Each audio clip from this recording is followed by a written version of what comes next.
The face behind the genius. He was called a genius. Backed by the brightest investors.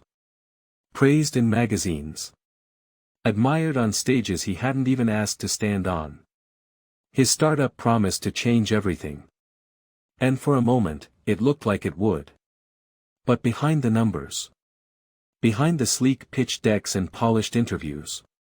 Behind the confidence that filled every room he entered. There was something no one could see. Until it was too late. He knew everything, except how to listen. He could code, pitch, raise capital in his sleep. But he couldn't apologize. He couldn't absorb criticism.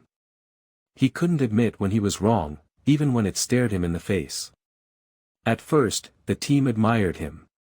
Then they feared him. Then, they left.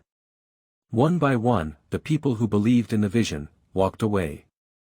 Not because the idea was broken. But because the man behind it had built a castle too fragile to be questioned. He mistook talent for identity. He thought intelligence was protection. But intelligence without humility is like a map with no road, impressive, but useless when you're lost. Eventually, the money ran out. The press turned cold. And the silence he had once used to intimidate became the silence of being alone. No partnerships.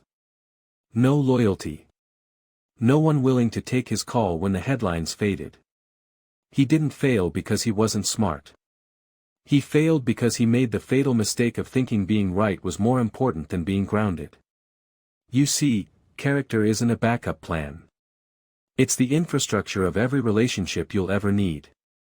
The trust that lets people believe in you, when you mess up. The reason they'll stay, when things go wrong. And the one thing that intelligence can never substitute. We live in a world obsessed with quick minds. But quick minds without strong hearts leave trails of damage. Behind every overnight failure. There's a history of unchecked ego. A moment someone thought they were too valuable to correct. Too brilliant to adjust. Too impressive to grow. But power without humility is always temporary. And the higher you rise without character, the harder you fall when it's tested. Here's the truth. You can impress the world with your mind. But you'll only lead it with your soul. And if you ever want to build